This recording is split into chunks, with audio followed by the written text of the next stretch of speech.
So we can probably go to the next presentation that is from the project 6GTandem.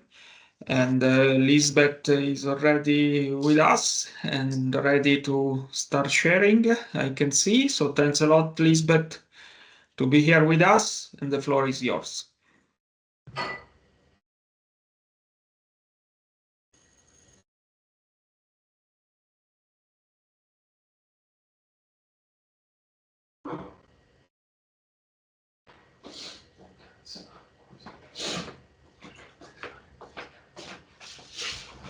Liesbet, we can see the presentation, but not your No, voice. I know. I was trying to unmute myself. I hope you can hear me now. Now everything is perfect. Thanks. Oh, thank you very much. So thank you for this opportunity to present the project architecture. And I think also specifically, I want to raise the question for standardization. I'm happy that there was already another project just before, also going a bit more into the hardware and the physical layer, and even the very high frequencies, because I think it's a main question still that is open. What will happen regarding standardization for sub-terahertz? So first, I'll also introduce a little bit the project, and you'll see that the focus is different, complementary to the previous one. Go a little bit into the use cases, asking for sub-terahertz support, and where we see some specifications that will be difficult to meet, maybe at lower frequencies, but where specifically there might be an opportunity for the high frequency support. I'll explain how the project itself has some key technology enablers to cope with some of the challenges at these very high frequencies. And then on the standardization, there is not too much to be said unless that something should be said in the future, I think, because otherwise Europe might continue with a lot of R&D effort and a lot of nice research results on sub-terahertz, but will it ever be at the benefit of the industry and of the products? That's the question. So these are the three parts in my presentation. Of course, I will start with very few project facts. You see here the partners we are. It's a combination of academic and industrial partners, system level people, and more hardware implementation oriented people. The title of the project was quite optimistic, I would say, saying dual frequency distributed MIMO approach for future 6G applications. And you'll see how we're actually implementing it. The key approach is to co-design novel dual frequency operations, so both sub-10 gigahertz and sub-terahertz. And that's where the tandem aspect comes from. It's that we want to have these two frequencies cooperating to hopefully resolve some of the issues at sub-terahertz and unlock or unleash the potential that is there. And then also propose a new highly integrated and distributed radio transceiver architecture. So those are the two key enabling technologies that we together want to progress to come to a solution for deploying sub-terahertz for novel 6G application. We are addressing a number of verticals that you will see mentioned here. You can see they're mostly, well, not on long distance communications, but on really access scenarios in factories, maybe in railway stations and so on. So in dense deployment scenarios. So what is calling for sub-terahertz? And I here show you one example that Ericsson provided us, like this robotized factories that may come with a lot of data and a lot of parallel paths and parallel communication paths that need to be real time all the time and also would need to be reliable. That is a challenge anyway for sub-terahertz. So what we did is we identified a number of use cases. I think many of them will be familiar for most of you, so I will not repeat them. The only thing I'll show you is that we have clustered them. There are a number which are AR, VR, XR related in different environments and which could boost the required throughput that you need and also maybe positioning and sensing requirements. Then there are a number that are related to reliable traffic that would be needed. And then further, there's a question for positioning and tracking in some of these use cases. And then there are two specific use cases. I think one is the federated learning, which is helping another technology with wireless networks and which sometimes ask for very high data rate to share learning database, and that's a bit more related to the previous presentation, to use the sub-terahertz as a front haul solution. Now we analyzed all these use cases in different KPIs. What you see on the horizontal axis, these are the 15 use cases that I presented in the previous slides. On the vertical axis, you see a number of KPIs. And what you see, if we analyze those, that the traffic volume density could become really high. In some of these scenarios, you see here that scenario number 3 was the most demanding one. And on the other hand, the reliability that is required is also very high. You could say that the traffic is something that sub-terahertz is well fit for, but combining it with a high reliability, that is a main challenge. And probably that's one of the reasons that so far millimeter wave and sub-terahertz have not been the success that you might expect based on the bandwidth that is available. It's because the reliability is focusing, is facing a big challenge. And I think the big challenge we have checked again with mobility assessment of XR use cases. And the main thing is that small things and small movements at these high frequencies have a very big impact. A small thing like a hand can completely block the communication. A small movement of a head, for example, can have a huge Doppler effect because the Doppler is related to the operating frequency. So even in these indoor environments where you might think, oh, but there is no car, it's not like a train moving, high-speed train moving at several 100 kilometers an hour. What could be the problem? Well, mobility is a big problem at these very high frequencies. And even if it's in absolute term, not a high speed. And moreover, blocking a small thing like a hand can be a big blocker already for these frequencies. So small things, small movements can have a big impact. I think that's one of the main challenges for these very high frequencies, to have reliable and consistent support of communication at these links. And that's where the 6GTandem ideas have come in to cope with this. I think the 6GTandem enablers anticipate these problems, the problems of blockers, the problems of the fact that if you build very narrow beams, it's good for the link budget, but it's not good for these blockers or for other aspects. And that's why we come with a kind of new concept. And I think here it's a slide where there's a lot of information. So I'll try to explain a little bit step by step. The one thing you'll see is that there is the two frequencies. I'll try to make a pointer here, a laser pointer. There's the two frequencies in this graph. There is the rather blue access point you see here, where there are few. This is the sub-terahertz support, which we see mostly as a support for the control and for supporting the organization of the sub-terahertz. Then you see that the sub-terahertz itself is distributed via these radio stripes that you see here. And the radio stripes, they come from a central unit. It's a plastic fiber, and the transmission is RF over fiber. The hope is that this can be very low cost deployment of these very high frequencies. And there is a number of units over here, which can be units that either send data over the air, then we call them a radio unit. But they could also be configured as a booster unit and just repeating the signal, or they could be inactive. So the white ones are inactive at this moment. The red ones are the ones that are really transmitting sub-terahertz signals over the air. And you see that they serve a certain terminal. And then the purple ones serve as booster units to make sure the signal gets all the way to the red ones. The idea is that we make beams, but not too narrow, and then that we never are very far from a radio unit. Why don't we make them too narrow? Because then you have a certain field of view. If there is some mobility, you stay within the field of view.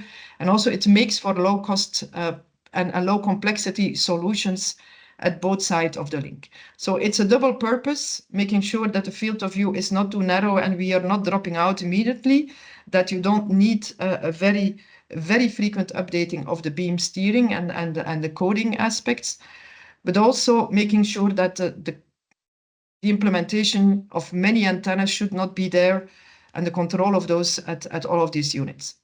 So this is how we see things happening. If you have a terminal, the lower frequencies would try to identify where you are and then schedule the sub-terahertz to serve you. And it can be compared to like a ceiling with a lot of lighting spots, where it would be user-centric lighting in the sense that only the spot that has a user in its field of view would be lighting the user, and the other spots could be not lighting, and they might also be using the same frequencies and schedule them in a smart way so that we can reuse the frequencies in this kind of environment. So there is a potential to have a very high capacity. We also hope that reliability can be ensured because there is a lower frequencies to help us making sure that we have a field of view or a line of sight to at least one of these radio units, or if needed, to really take over lower frequency traffic or lower data rate traffic over the lower frequencies. So it's very important that this dense deployment, you see a lot of these units here, that they can be really low cost and low complexity. And that's why there is a hardware algorithm co-design to make sure that we can do something with low complexity hardware and that the system and the algorithms can live with this low complexity hardware. So I think this is a dense deployment slide in itself, explaining you the 6GTandem concept. So we hope that this can help us to embrace the propagation problem. In case, for example, you are having a blocking to one of these radio units that could be serving you, there could be another radio unit that is taking over. And if these radio units are on the ceiling, it would be really bad luck. For example, if you're an XR user with this goggles on your head, that if these antennas are deployed at different places around your head, that none of them would have the line of sight or the field of view still of the radio unit. So instead of seeing it as a big problem and trying to do a deployment of sub-terahertz the same way we do the lower frequencies, and we know that doesn't really work, let's do it the other way around. Let's say, well, we know what are the problems. Instead of having one central place, let's have the radio units all around the user and allocate the radio units that see the user. So that is what we try to do. For the RF over fiber, it's kind of the radio stripe approach that has been advocated for some time. The way it looks like is that we would have an integrated package, which is here this EWLB, with a launcher that launches the signal. It's a kind of antenna putting the signals on this PMF, on this plastic fiber, taking it out at the other side. And then in between, here it's called an antenna unit. I have called it a radio unit as well. In between the segment, you see this unit where either it could be just boosting, meaning there is an LNA and a PA, and it's sending the transmitted signal further on, or it can send the signal over the air. What we're currently building is something where you can decide to program it either as a booster unit or a radio unit. You see that we have 4 antennas. There is a little bit of link budget needed, a little bit of code-based beam steering, but this is rather limited. It's not like 16, 20, 32, 64 antennas.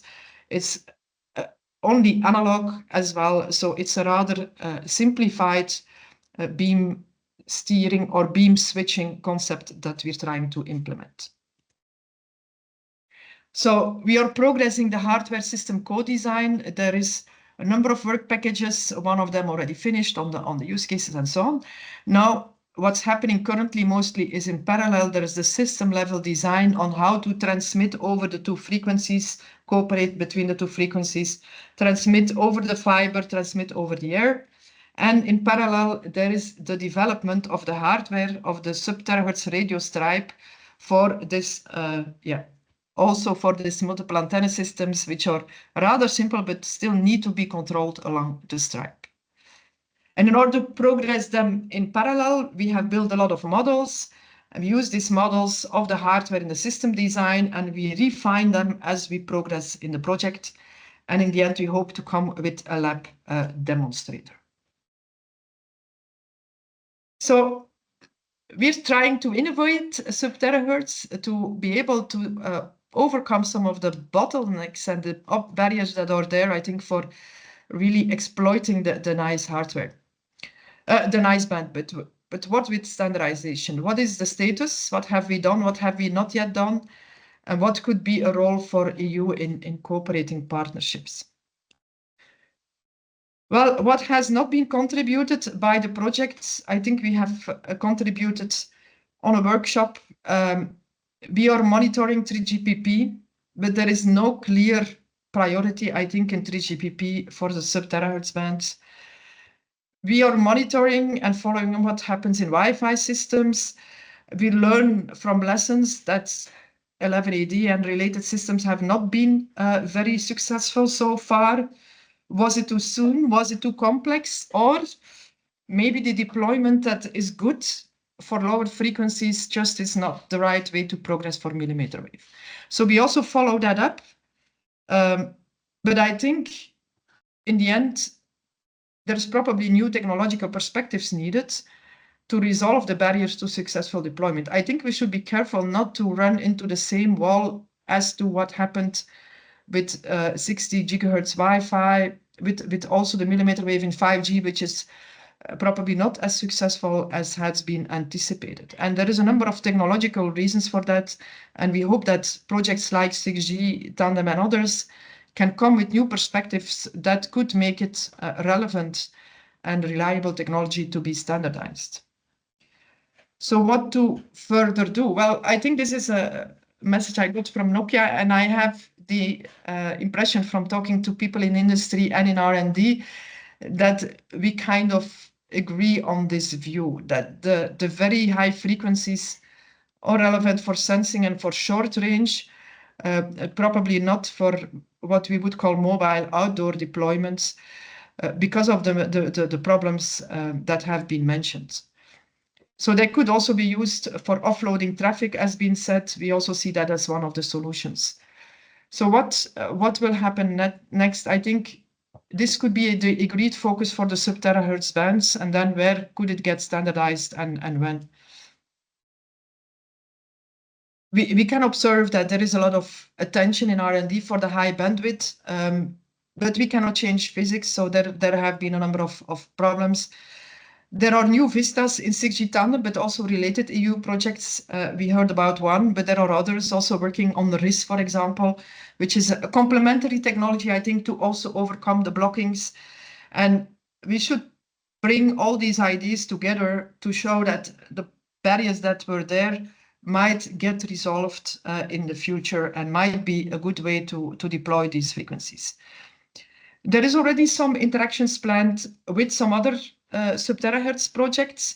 We are communicating. We hope to identify this and hopefully have workshops co-organized, and maybe a summer school co-organized, to get a more complete view on, are there now breakthroughs that could make a base for starting up standardization? Because let's be honest, if we are not convinced it can be a good networking technology with the current state of technologies, we should also not push it in standards, because we would only hit our own leg, as we say in Flemish.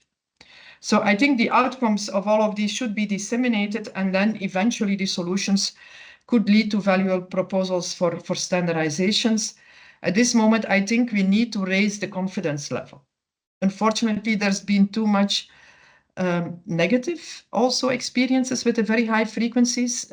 Physics maybe has been overlooked.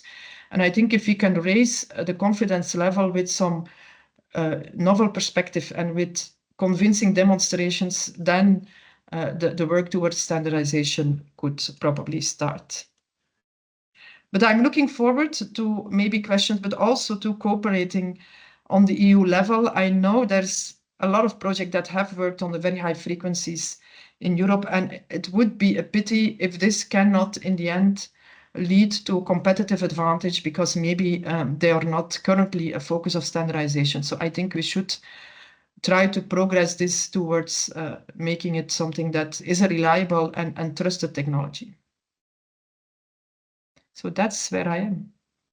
Any questions or remarks so far?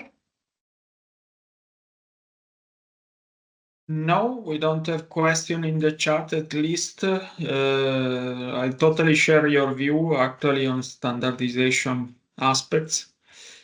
Thanks a lot, Liesbet, then. And I think that we can move to the next presentation, that is the one from Centric. We have Statios Katranaras from Sequence, and Statios, floor is yours.